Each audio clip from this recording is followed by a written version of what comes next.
भगवान ने इस संसार को मनुष्यों के कल्याण के लिए बनाया है।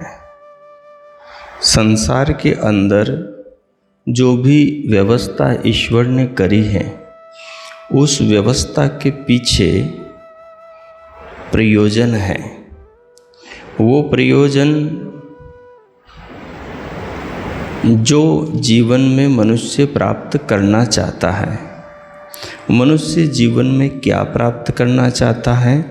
मनुष्य जीवन में सुख प्राप्त करना चाहता है। हर आदमी सुख प्राप्त करना चाहता है और दुख से छूटना चाहता है। सुख प्राप्त करने के लिए भगवान ने ज्ञान दिया है और साधन दिए हैं। बिना ज्ञान के साधन सुख के साथ दुख के भी कारण बन जाते हैं। लेकिन आदमी को ठीक ज्ञान हो तो फिर साधन दुख को दूर करते हुए सुख के कारण बनते हैं। तो सुख प्राप्ति के जो साधन भगवान ने दिए हैं, उन साधनों का प्रयोग कैसे करना है, इसका ज्ञान भी भगवान ने दिया है।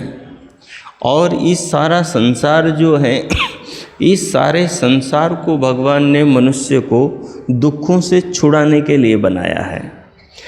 आप इस बात को व्यवहारिक तौर पर संसार में देख सकते हो। सुबह से लेकर शाम तक, शाम से लेकर रात तक, रात से लेकर फिर सुबह तक, जो भी संसार में है वो सब मनुष्य को सुख देने के लिए और दुख से मनुष्य को छुड़ाने के लिए है। इसके बावजूद भी आदमी दुखी हो रहा है। इसके बावजूद भी आदमी दुखी हो रहा है। उस मनुष्य के दुख का कारण है अविद्या। मनुष्य के दुख का कारण है अज्ञान। अब यदि अज्ञान को आदमी दूर कर ले तो फिर ज्ञान बचा। अज्ञान ज्ञान से दूर होता है। अज्ञान ज्ञान से दूर होगा तो ज्ञान बचेगा, तो ज्ञान के द्वारा सदैव आदमी को सुख की प्राप्ति होगी। लेकिन कुछ दुख ऐसे हैं ज्ञान प्राप्त हो जाएगा तब भी उनका छुटकारा नहीं है। उन दुखों से मनुष्य तब छूटता है जब वो अपनी आत्मा को, परमात्मा को जान लेता है, मुक्ति की, मोक्ष की प्राप्ति कर लेता है। तब फिर वो उन दुखों से भी छूट जाता है जो ज्ञान के प्राप्त होने के बाद में भी होते रहते हैं। आप कहेंगे ऐसे कौन से दुख है जो ज्ञान की प्राप्ति हो जाने के बाद में भी मनुष्य को मिलते हैं? वो दुख है प्राकृतिक आपदाओं का दुख। संसार के सारे दुखों को महर्षि कपिल ने 3 श्रेणियों के अंदर बांट दिया, इकट्ठा कर दिया, वर्गीकृत कर दिया। आध्यात्मिक दुख, आदि भौतिक दुख और आदि दैविक दुख। आध्यात्मिक दुख के अंदर शरीर से और मन से मिलने वाले जितने भी दुख हैं, उन सारे दुखों को इकट्ठा कर लिया। उन सारे दुखों को इकट्ठा कर लिया। जो शरीर में जो दुख होते हैं वो बीमारियों के कारण होते हैं, और जितनी भी बीमारियां हैं उन सारी बीमारियों का कारण या तो व्यक्ति का गलत खान पान है या व्यक्ति का गलत विचार है, गलत चिंतन है। क्योंकि आयुर्वेद कहता है कि दुखों का जो कारण है वो प्रज्ञा अपराध है। वो प्रज्ञा अपराध है। प्रज्ञा अपराध क्या है? गलत कर्म। जब मनुष्य गलत कर्म करता है, राग द्वेष करता है, छल कपट करता है, तो उसका प्रभाव सीधा उसके रक्त पर पड़ता है, उसके विचार पर, उसके रक्त पर पड़ता है। उससे शरीर में कई रोग पैदा होते हैं, विकार पैदा होते हैं, तो उससे बीमारियां पैदा होती। और दूसरा गलत खान पान से भी उसके भीतर कई सारी बीमारियां पैदा होती हैं। तो जो आध्यात्मिक दुख हैं, वो आध्यात्मिक दुख औषधियों से भी दूर होता है और ज्ञान से भी दूर होता है। जो काम, क्रोध, लोभ, मोह, ईर्ष्या, द्वेष, छल, कपट, तमाम प्रकार के दुर्गुण हैं, ये तमाम प्रकार के जो दुर्गुण हैं, ये सारे दुर्गुण मनुष्य को जब ज्ञान प्राप्त होता है और मन से वो अच्छा चिंतन करता है, तो इन दुर्गुणों से मिलने वाला दुख उसका दूर हो जाता है। महर्षि व्यास ने एक बात कही महाभारत के अंदर, वो कहते हैं अथ अवदश्च शत्रुणाम अधर्म श्रूयते। जो आदमी अपने शत्रुओं का नाश नहीं करता वो आदमी अधार्मिक है। जो आदमी अपने शत्रुओं का, दुश्मनों का नाश नहीं करता वो आदमी अधार्मिक है, यानी धार्मिक नहीं है। अब यदि इस कसौटी पर हम अपने आप को कस लें और अपने आप का निरीक्षण करें कि मैं धार्मिक हूँ या अधार्मिक हूँ, तो हमें पता लग जाएगा। ठीक है, हाँ। अथ अवदश्च शत्रुणाम, आदमी का शत्रु कौन है? आध्यात्मिक दुख की दृष्टि से देखेंगे तो आदमी का शत्रु कौन है? उसके मन का गलत विचार, उसका क्रोध, उसका द्वेष, उसका लोभ, उसका लालच, उसकी ईर्ष्या, उसका छल कपट, उसकी चालाकी, उसकी कूटनीति, उसके मन में जो भी बुराइयां हैं वो बुराई उसकी ही दुश्मन है, वो बुराई उसी की दुश्मन है। कह रहे हैं पति और पत्नी के बीच में झगड़ा होता है। अच्छा मुझे ये बताओ, इस झगड़े का कारण कौन है? भाई पत्नी के दुख का कारण पत्नी है या पति है? और पति के दुख का कारण पति है या पत्नी है? अभी हमारी एक बहन कह रही थी कि स्त्रियां किसी से कम नहीं है।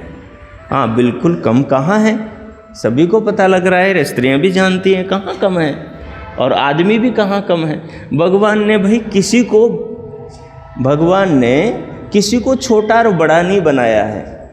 भगवान ने यदि एक शक्ति आदमी को दी है तो दूसरी शक्ति औरत को दी है, दूसरी शक्ति औरत को दी है।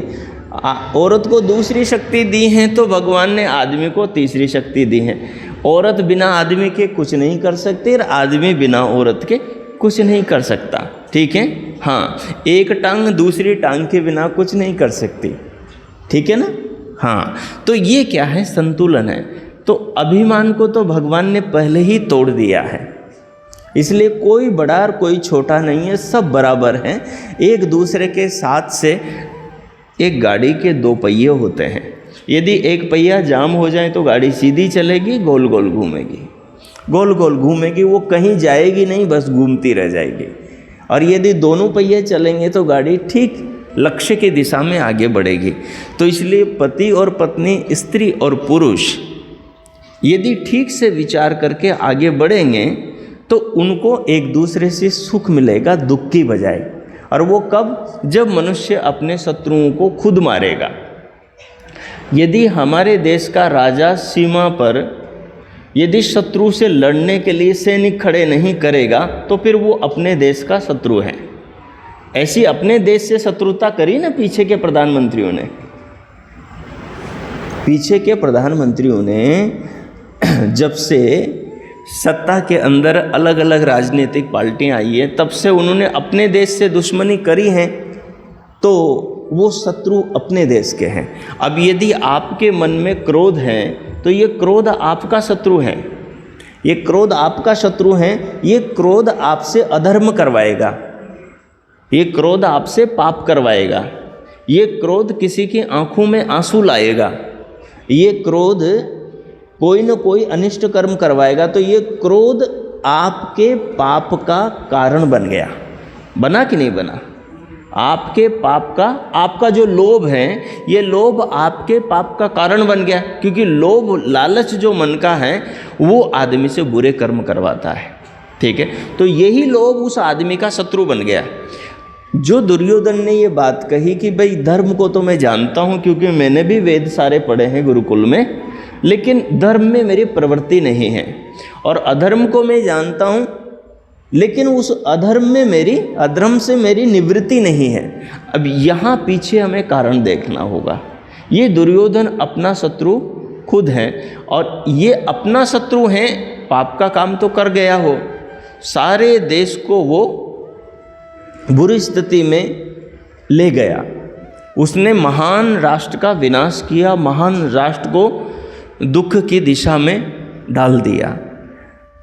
यही कृष्ण को लेकर हम विचार करें तो कृष्ण ने क्या किया? कृष्ण अपने शत्रु नहीं थे, तो उन्होंने राष्ट्र को एक मार्ग दिया, राष्ट्र को उन्होंने उत्तम दिशा दिखाई और उस दिशा पर आज भी राष्ट्र चल रहा है। आज भी हम गीता को उठाकर पढ़ते हैं तो हमें मार्गदर्शन मिलता है। तो भगवान व्यास कहते हैं कि जो व्यक्ति अपने शत्रुओं को नहीं मारता वो खुद अपना दुश्मन है, और जो अपना दुश्मन है, जो स्वयं को सुखी नहीं कर सकता, वो दूसरे को सुखी कैसे करेगा। तो पहली कसौटी तो ये है कि हम अपने शत्रुओं को खुद मारें, अपने शत्रुओं का नाश करें। दूसरी बात, भगवान ने किसी को बड़ा छोटा नहीं बनाया संसार में, सबको समान शक्तियाँ, समान साधन दिए वैसे हैं जैसे मनुष्य ने कर्म करे हैं। ठीक है। सहृदयम सामनस्यम अविद्वेषम कृणोमि वह अन्यो अन्यम अभिहरियत वत्सम जातम एवाग्न्य। इतना साफ साफ स्पष्ट जीवन का सिद्धांत दिया है कि सहृदयम, भगवान कहते हैं मैं सबको अच्छे हृदय वाला बनाता हूँ। एक छोटा सा बच्चा है, अभी हम आशीष जी के बच्चे के साथ में खेल रहे थे, हाँ क्या नाम था, सत्यार्थ के साथ में। ठीक है। अब उसके मन में किसी के प्रति द्वेष है? नहीं है ना। बच्चे के मन में किसी के प्रति द्वेष नहीं होता, किसी के प्रति ईर्ष्या नहीं होती। भगवान क्या कहते हैं, मैं सबको अच्छे हृदय वाला बनाता हूँ। मैं तो अच्छे हृदय वाला बनाता हूँ, लेकिन बाद में लोग अपनी इच्छा अनुसार वो मेरे बनाए को और अच्छा बना सकते हैं और उसको बिगाड़ सकते हैं। ये आदमी के हाथ में है। एक आदमी बच्चे को मुसलमान बनाता है ना, छोटा सा एक बच्चा बंदूक चलाता है, उस बच्चे के अंदर जहर आदमी भर रहा है।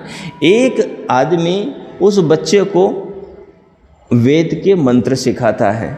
अब वेद के मंत्र में तो वही बात है, विश्व प्रेम की शिक्षा है, मानवता की शिक्षा है, इंसानियत की शिक्षा है। वेद का मंत्र तो उसे ऋषि बनाएगा, उसे देवता बनाएगा, उसे विद्वान बनाएगा, उसे एक उत्तम श्रेष्ठ इंसान बनाएगा। तो एक व्यक्ति तो अपने बच्चे को और अच्छा बना रहा है, एक व्यक्ति अपने बच्चे को और बुरा बना रहा है। लेकिन भगवान ने उसको अच्छा बनाकर भेजा है, कोरा कागज उसके हाथ में दिया है कि लिए ले, तू जो चाहता है वो इसके ऊपर लिख ले। चाहे तो इस बच्चे को अपना दुश्मन बना ले, और चाहे तो इस बच्चे को अपना तारणहार बना ले। कहते हैं पुत्र उसे कहते हैं जो माता पिता को तार देता है। यह पितृन तारेते स पुत्र, जो माँ बाप को तार देता है वो पुत्र है। राम ने अपने माँ बाप को तार दिया, आज इतिहास में राम ने अपने माँ बाप को अमर कर दिया। स्वामी दयानंद जी ने अपने माँ बाप को तार दिया, उन्होंने कृष्ण जी को और अमृताबाई को अमर कर दिया। श्री कृष्ण जी ने अपने माता पिता को तार दिया, वसुदेव और देवकी को इतिहास में अमर कर दिया। यदि श्री कृष्ण नहीं होते तो वसुदेव और देवकी जी का नाम भी नहीं होते। यदि राम जी नहीं होते तो माता कौशल्या और दशरथ जी का नाम भी नहीं होता। यदि स्वामी दयानंद जी नहीं होते तो माता अमृताबाई और कृष्ण जी का नाम भी नहीं होता। स्वामी दयानंद नहीं होते तो गुरु विरजानंद दंडी का भी नाम नहीं होता। तो पुत्र शिष्य को भी पुत्री बोलते हैं। तो कहते हैं पुत्र जो होता है वो कहलाता है जो अपने माता पिता को तार देता है। उन्होंने अपने माता पिता को तार दिया। अब बच्चा, आपका पुत्र माता पिता को कब तारेगा जी? जब माता पिता उस बच्चे को तारने वाला बनाएंगे। देखो भगवान ने इतनी हमें सरल शिक्षा दी है कि हम जीवन का सरलता से निर्माण कर सकते हैं। देखिए क्या कहा, अनुव्रतः पितुः पुत्रो। बोले पुत्र कौन है? जो पिता का अनुसरण करे, जो पिता के आदर्शों पर चले, जो पिता की इच्छा है उसको साकार कर। लेकिन कौन से पिता की इच्छा को? शराबी पिता की, मांसाहारी पिता की, झूठ बोलने वाले पिता की इच्छाओं को पूरी करे? नहीं। जो वेद का पढ़ने वाला पिता है, जो वेद का जानने वाला पिता है, जो वेद को जीवन में धारण करने वाला, वेद के अनुसार जीवन को जीने वाला जो पिता है, उस पिता के अरमानों को, उस पिता की भावनाओं को, उस पिता की इच्छाओं को पुत्र पूरा करे, उनको वो साकार करें, वो पुत्र है। और कहा मात्रा सम्मना, कहा अनुव्रतः पितुः पुत्रो मात्रा भवतु सम्मना, और माँ के मन के जैसा मन वाला हो। अब ये माँ ही उस बेटे को अपने मन के जैसा बना सकती हैं। माँ ही अपने मन के जैसा उस बेटे को मन वाला बना सकती है, अपने जैसे निर्माण माँ कर सकती है। और पिता उस बच्चे को अपना जैसा बना सकता है यदि उसमें वेद का ज्ञान है, यदि उसने उत्तम शिक्षा का ग्रहण किया है तो बच्चे का वो वैसा निर्माण करेगा। और वो खुद शराबी है, मांसाहारी है, झूठ बोलने वाला है, छल कपट करने वाला है, अशिक्षित हैं, अज्ञानी हैं, दुष्ट हैं, चालाक हैं, कुटिल हैं, छल कपट करने वाला है, बेईमान है, तो फिर अपने बच्चे का कैसा निर्माण करेगा? जैसा वो पिता है वैसा ही अपने बच्चे का निर्माण भी करेगा। वो बच्चा उसको तारेगा, डुबोएगा। गलत तरीके से जो अपने बच्चे का निर्माण करेगा, अब शराब पीने वाला बच्चे को भी तो पिला देता है, मांस खाने वाला बच्चे को भी तो खिला देता है, ठीक है ना। झूठ बोलने वाला बच्चे को भी तो, बच्चे से भी तो झूठ बुलाते था। दुकान में सामान में मिलावट करके बेचने वाला बच्चे को भी वही कहता है, भाई मिलावट करे बिना दुकान नहीं चलेगी, तो बच्चा भी वही सीखेगा। तो बच्चे उसको तारेगा है या डुबोएगा? डुबोएगा, क्योंकि जो सीखा है बच्चे ने वो जीवन में वही करेगा, वो पिता के पाप को और भी बढ़ाएगा। लेकिन जिस पिता ने अपना उत्तम निर्माण किया है उसका पुत्र उसके पदचिन्हों पर चलेगा तो उसके पिता को तार देगा। इसलिए पुत्र पिता के पदचिन्हों पर तब चलेगा जब पिता को अपना उत्तम निर्माण करना होगा। जब पिता अपना उत्तम निर्माण करेगा तो पुत्र फिर पिता के पदचिन्हों पर चलकर पिता को तार देगा, उसके यश को, उसकी कीर्ति को अजर अमर कर देगा, उसके कुल को अजर अमर कर देगा। मात्रा भवतु सम्मना, माँ जैसा ज्ञान बच्चे को देगी, बच्चा परिवार के अंदर उसी प्रकार का वातावरण बनाएगा, उसी प्रकार का आदर्श बनाएगा। जाया पत्ते मधुमतिम वाचम वदंतु संतिवाम, भगवान ने सीधा घर गृहस्थी के सुख की बात थी, उस बात को इतने सरल तरीके से कहा। क्या कहा? जाया जो संतानों को उत्पन्न करने वाली हैं पत्नी, जाया पत्ते मधुमतिम, वो अपने पति से मीठा बोले। और मीठा कैसा बोले? शहद के जैसा। आप बोलते हैं शहद के जैसा मीठा। वो हरियाणा का एक आदमी था, दिन भर खेत में काम करके शाम को घर आया और कहा देवी जी जल्दी से थाली में भोजन परोस दो, बड़ी भूख लग रही है जोर से। और देवी जी क्या है, कान में लीड लगाकर पता नहीं किसका गीत सुन रही थी, वो कौन सी ऊंची एडी की वो पहनकर नाचूंगी, क्या चल रहा है आजकल, तो वो कोई गीत सुन रही थी, तो जोरदार उसमें बाजा बज रहा था। तो पति ने उससे कहा कि भी जल्दी से भोजन परोस दे, बड़ा भूख लग रही है, पेट में चूहे कूद रहे हैं। तो वो कहा हाँ ठीक है, परोसती हूँ, उतनी देर में हाथ पांव धो लो और बैठो। तो पति देव आसन लगाकर बैठे हाथ पांव धोकर, और देवी ने भीतर से भोजन परोसा। अब दिमाग तो वहाँ वो गीत के शब्दों को सुनने में लग रहा था, और कब पता ही नहीं चला शक्कर की जगह तो नमक चला गया और नमक की जगह शक्कर डल गई।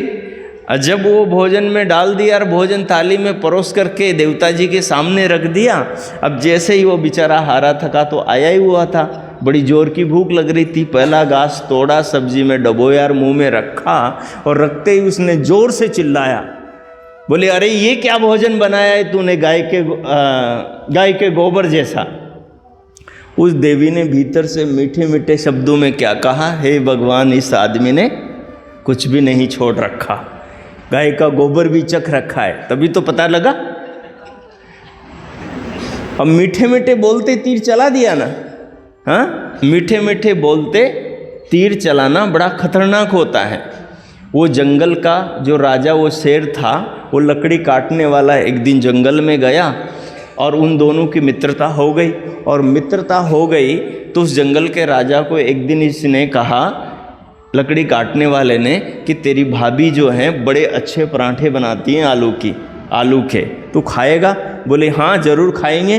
बोले चल फिर मेरे साथ में। तो शेर पीछे पीछे और वो आदमी आगे आगे। और वो चला गया उसके घर पर। गांव के सारे लोग डर गए, इधर से भेड़ बकरियां सब भागे उसको देख करके। कहानी है बात को समझाने के लिए। तो वो जैसे ही उसके द्वार पर गया और उसने कुंडी खटखटाई कि भाग्यवान दरवाज़ा खोलो, और वो जैसे ही भाग्यवान ने दरवाज़ा खोला और द्वार खोलते उसने अपने आदमी के पीछे शेर को देखा, तो देखते ही वो तो चिल्ला पड़ी और उसने कहा, बोले ये क्या मूर्खता करी तुमने, इस पशु को घर में कहाँ से ले आए। बोले पशु मत बोल, मेरा मित्र है, जंगल का राजा है। तो उसने दो चार सुना दी तो शेर के वो बात चुभ गई, और चुभ गई तो वो नाराज होकर गुस्सा करके वहाँ से वापस जंगल में भाग गया। अब इसको तो रोज लकड़ियाँ लानी थी ना, और जंगल का राजा वो था, तो ये उसके पीछे पीछे भागा। जंगल में जाकर इसने कहा, बोले मित्र को मनाने लगा, मित्र माना नहीं। उसने कहा सुन मेरी बात, अगर तू जिंदा बचना चाहता है तो ये तेरे हाथ में जो कुल्हाड़ा है इसकी एक जोरदार मेरे पीठ पर मार, मेरे पीछे मार। बोले नहीं तो तुझे मार डालूंगा, मरता क्या ना करता। तो उसने जोर से कुल्हाड़ी की उसके पीठ के पीछे मारी, तो वो कुल्हाड़ा उसके पीछे मांस के अंदर धंस गया और फिर वो शेर भाग गया। उसने बहुत आवाज़ लगाई लेकिन आया नहीं। अब ये रोजाना जाए लकड़ियाँ काटे, लगभग 6 महीने बीत गए बात को। 6 महीने बाद में वो शेर एक दिन अचानक इसके सामने आया। अचानक सामने आते ही ये मित्र तो बड़ा खुश हुआ। बोले अरे मित्र, इतने दिनों से मैं तुम्हें रोज़ आवाज़ देता हूँ, तुम दिखाई नहीं देते, क्या बात है, कहाँ चले गए थे। बोले उसने अपनी पीठ पीछे घुमाई और इससे कहा, बोले जो तूने मेरे पीठ पर चोट मारी थी वो जगह देख। तो देखा तो वहाँ पर करूट आ गया था और वहाँ पर नए बाल उग गए थे। तो उसने कहा, बोले मित्र वो तो जो चोट लगी थी वो तो घाव भर गया और उसकी जगह तो नए बाल आ गए।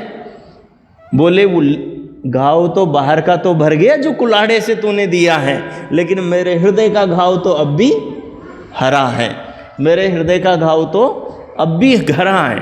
तो भगवान ने क्या कहा कि वाणी कैसी बोल, मीठी वाणी। वाणी कैसी बोल, मीठी वाणी। नहीं तो वाणी क्या है, इतने बड़े घाव कर देती हैं। शस्त्र का घाव तो भर जाएगा लेकिन वाणी का घाव नहीं भरता। दुर्योधन को क्या कहा था, अंधे का बेटा अंधा, और उसके भीतर वो बात चुभ गई और वो बात उसके भीतर से निकली नहीं। भगवान कहते हैं यदि गृहस्थ में परिवार में सुख शांति से रहना है तो वाणी कैसी बोलना है। ये केवल एक के लिए, पत्नी के लिए ही नहीं, पति के लिए भी है, ये सबके लिए उपदेश है। तो क्या कहते हैं, जाया पत्ते मधुमतिम वाचम वदतु शांतिवाम। पत्नी पति से मीठा बोले, लेकिन मीठा भी ऐसा बोले जिससे शांति मिलती हो, जिससे शांति मिल। यदि पत्नी ऐसी बन जाए जैसे परमात्मा कह रहा है, पत्नी, क्योंकि शास्त्र क्या कहता है, पत्नी कौन है, ये पत्ना तारेति सा पत्नी, जो अपने पति को पतित होने से तारती है उसको पत्नी कहते हैं। महिला सम्मेलन तो तभी सार्थक होगा ना, महिला सम्मेलन तो तभी सार्थक होगा जब आपकी जिंदगी में एक बार भी पति से लड़ाई ना हो। ठीक है ना। हाँ, कहते हैं, आप ही ने कहा हर आदमी की विजय में स्त्री का हाथ होता है, कहीं ना भी बात, ठीक है। तो आपकी जिंदगी में कभी भी पति से लड़ाई न हो तब आपके हाथ की सार्थकता है। तो जीवन का निर्माण कैसा हो, जैसा भगवान ने कहा है वैसा जीवन का निर्माण होना चाहिए, तब जाकर जीवन में सुख होता है, तब जाकर जीवन में शांति आती है। तो मैं आपसे कह रहा था, आज वैसे हमें